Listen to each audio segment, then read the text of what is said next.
فضا الکرم، علم و حکمت کی مہکی فضا الکرم، الکرم الکرم اے خدا الکرم۔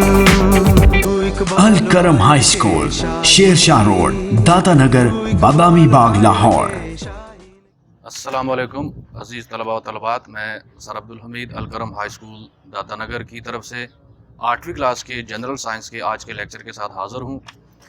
ہمارا آج کا ٹاپک ہے uses of nitric acid. Nitric acid کا فارمولہ ہوتا ہے HNO3۔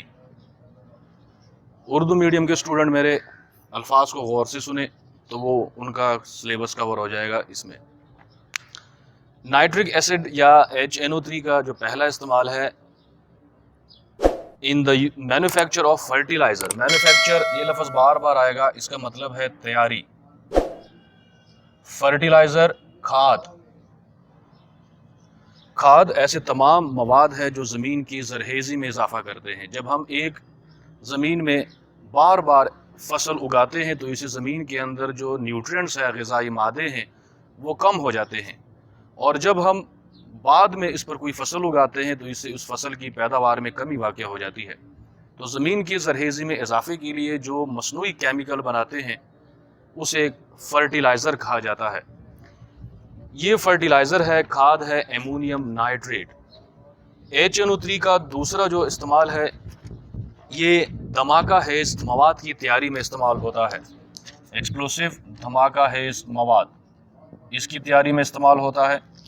ڈائز کی تیاری میں استعمال ہوتا ہے۔ ڈائز بولتے ہیں رنگ وغیرہ جو ہم رنگ روغن کرتے ہیں، دروازوں پر، کھڑکیوں کے اوپر، دیواروں پر، ڈسٹمپ پر پینٹ کرتے ہیں، وہ ڈائز ہے۔ پلاسٹک اینڈ آرٹیفیشل مصنوعی ریشم جو ریشمی کپڑا استعمال کرتے ہیں۔ ایک ہے قدرتی ریشم جس کے لیے ریشم کے کیڑے استعمال ہوتے ہیں جو شہتوت کے پتے کھاتے ہیں اور اپنے جسم کے گرد پھر یہ ریشم کر دیتے اور اس کے اوپر پھر گرم پانی ڈال کر وہاں سے ریشم حاصل کیا جاتا ہے۔ لیکن مصنوعی ریشم، آرٹیفیشل ریشم تیار کیا جاتا ہے HNO3 سے۔ چوتھا استعمال ہے for itching designs on metal like copper, brass and bronze.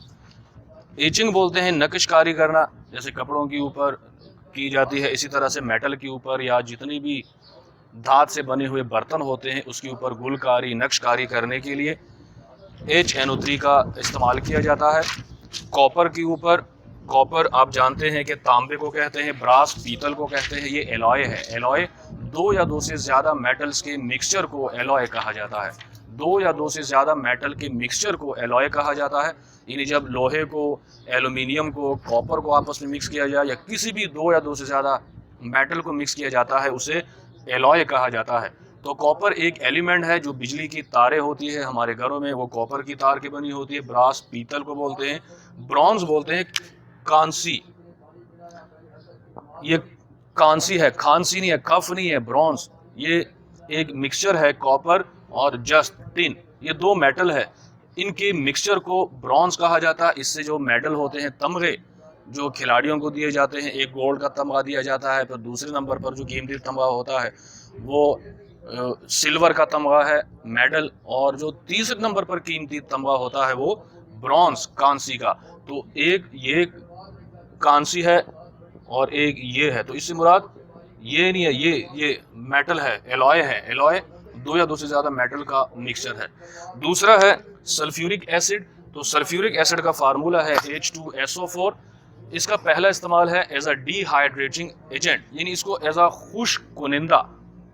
اکثر آپ لوگوں نے دوائیوں کے اندر چھوٹے چھوٹے تھیلی دیکھی ہوگی، اس کے اندر چھوٹے چھوٹے دانے ہوتے ہیں، وہ کیا کرتے ہیں، اس میڈیسن کی بوتل کے اندر نمی کو جذب کرتے ہیں، اسے بولتے ہیں ڈی ہائیڈریٹنگ ایجنٹ، یعنی نمی جذب کرنے والے یا خشک کنندہ۔